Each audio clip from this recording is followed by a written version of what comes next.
409. She's real fine, my 409, my 409. I had that in my race boat. Well, I saved my pennies and I saved my dimes. Giddy up, 409. Though I knew there would be a time Giddy up, 409. I would buy a brand new 409. Welcome back, everybody, to Motor Slingers right here on the Gunslinger Syndicated Radio Network. And we got tons of phone calls. Let's get right back to it. Let's get to Ed in Riverside. How are you, Ed? Evening, Ed. I'm doing all right. Thank you. How about you all? It's good to have the Motor Slingers all together. Yes, sir. Yeah. Good to be back together. My question, go ahead.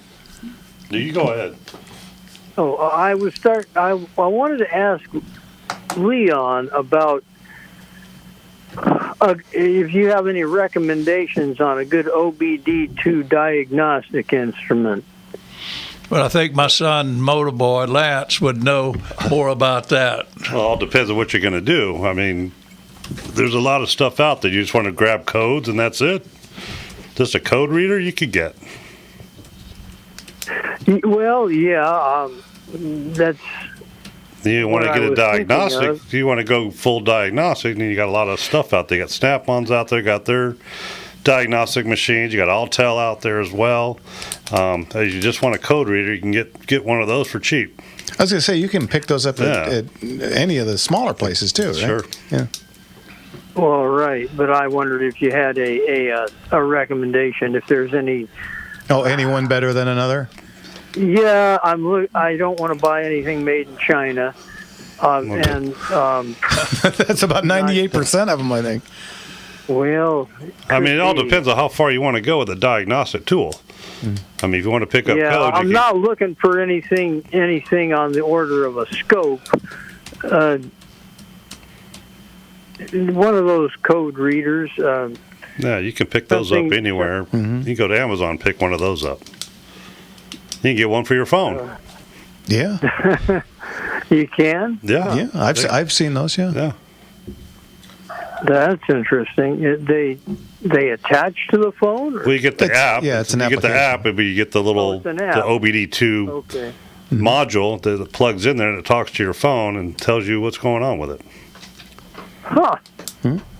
That's interesting. I had not heard of that. Yeah, and you can drive with it and clear all your monitors. If you ever had a check engine light, you got to clear monitors over a period of time, and it'll check all that. Look at that, convenient. Oh, okay. Okay, Ed? I've never heard of that. Lance is right. Yeah. And just in case you're looking for a U.S. made, there is, if you go to www.top10-usa.com, they have best automotive scan tools 2025, and there's one clear winner on that list, and I'm not going to spoil it for you. So go ahead and check that out. top10-usa.com, and they've got a whole up-to-date list with a clear choice on there. So yeah, go ahead and check that out. All right, thank you, because that's really what I'd like to find. Buy made in America as much as possible. Very Buy good. made in China, never. There we go. All right, Ed, thanks again. We'll talk to you later. Always good to hear from you. Bye-bye. Oh, I'm sorry, I cut you off. Let's get over to Kirk in Long Beach. Has a question for Leon. What can we do for you, Kirk? Hey, Kirk. Hey, good evening, Leon. How are you, sir? Doing great, Kirk. Good. Hey, guys. I got a few fun facts on you, Leon. Uh-oh. Be careful now. Well, Keep it clean. It's good stuff. It's where it all began for you. So I got a lot to say in a short time, so I'm going to let it rip. 8 years old, you were given a motorized bicycle, a Whizzer. Yes. Correct? And a Cushman scooter. I had a Cushman scooter when I was 8. Right.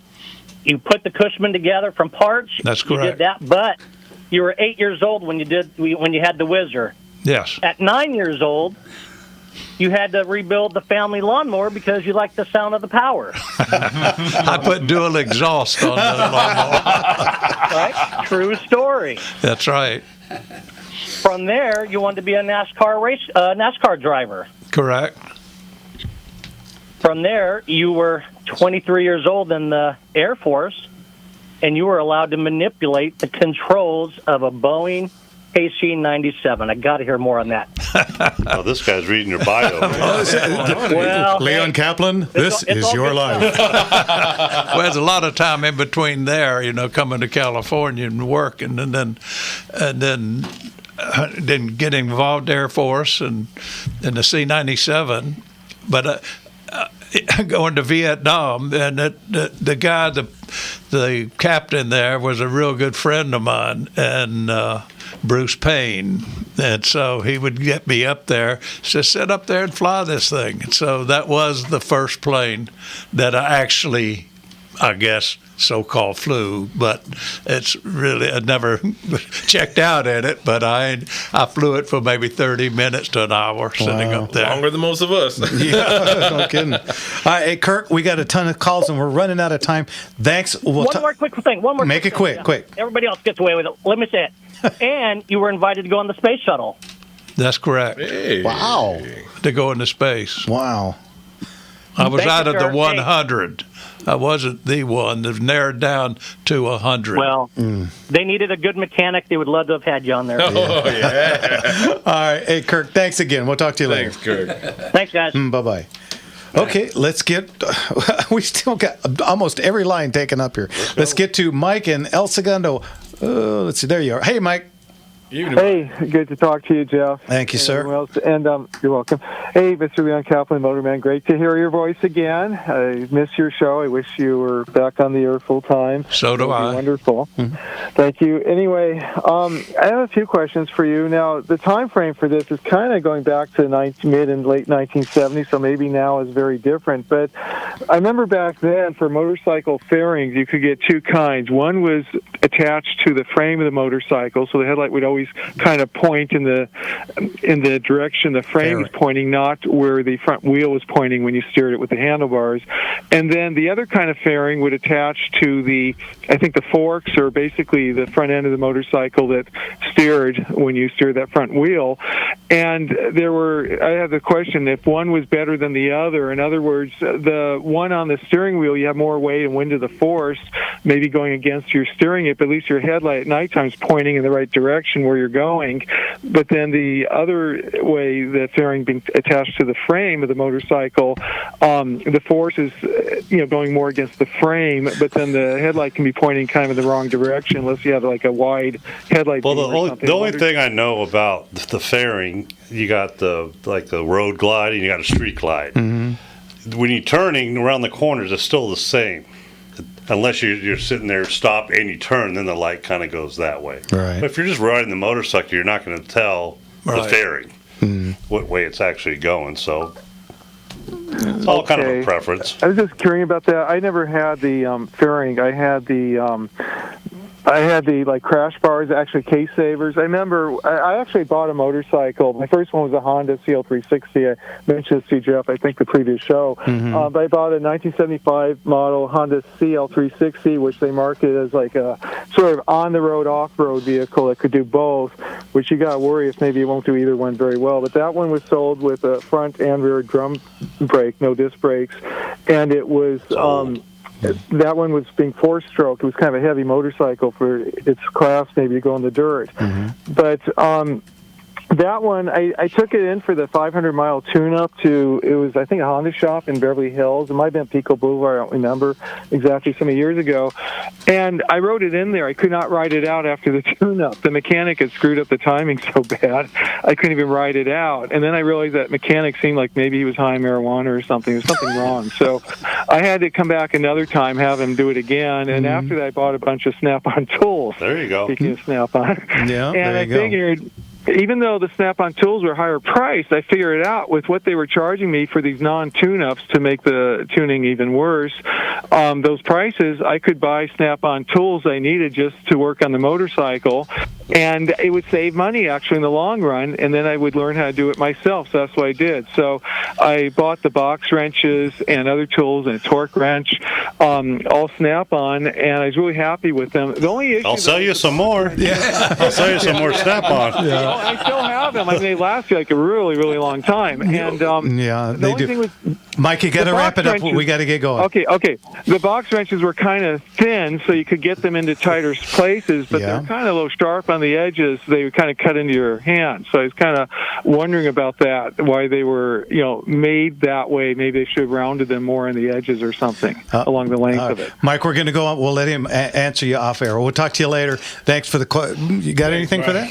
I didn't understand what you were saying. He was saying that the body of the wrench is a little thin, so when you go to turn it, it kind of cuts into your hands on Snap-on. Did they do that on purpose, or is that just the way they are? No, it's the way they are. Oh, so maybe wear gloves. Speaking of motorcycles, real quick, I was in Get calluses. Solvang. Is it Solvang near San Ynez? Mm-hmm. I was in Solvang yesterday, Saturday, and went to a motorcycle. I highly recommend. They got a motorcycle museum there, and they got some of the most gorgeous old motorcycles. Folks, if you're ever in Solvang, go to the motorcycle museum. It is absolutely fantastic. It's the best motorcycle museum I have ever been to. Wow, very cool, very cool. They have, you know what Abelskavers are? It's a Pancake. Kind of, sort of, yeah. And they are so good. My mom used to take us there when I was little. Real quick, let's get to Robert in Downey. Robert, we only got about a minute. Go. Oh, yeah, I wanted to talk to George about the old World War II bombers. They used to inject fuel into the oil system to start the engines. Are you aware of that? Well, if you were in a cold climate, you would put fuel into the oil system to dilute it so it wouldn't get too thick. And then when you started up the engine, the oil would keep the engine lubricated, and the gasoline would just burn out, Evaporate out of the system. So that's an old trick that they would do in cold weather. Yeah. Now, another quick question: the spinner on the end of the cone on the end of the spinner, is that used for changing the pitch on the prop? The bolt at the end of the spinner you open up take the spinner off so you get to the hub of the propeller. Oh, did they have any pitch adjustments on that?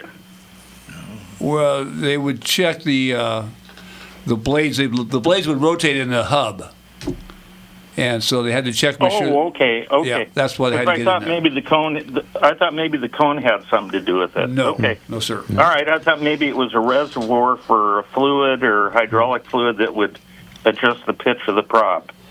Well, that came from the backside of the prop into the hub. I don't know that he heard you. So the I didn't hear that. I'm sorry. Yeah, hydraulic fluid under pressure or oil under pressure would go into the hub of the propeller, and it would twist the blades to make them change their angle. Oh, okay. All right. Okay, Robert, thanks for the call. Okay, We're going to thank you, commercial. guys. God Appreciate bless, it. Robert. Thank you, Love the sir. program. Bye-bye. Take care now. Guys, we're coming up on our last segment already. Fastest. 2 hours in the week, right? Yeah. All right, you know what? You're listening to Motor Slingers right here on the Gunslinger Syndicated Radio Network. And when we get back, we'll try to get to the phone calls we got hanging still. Run through them. We'll be right back.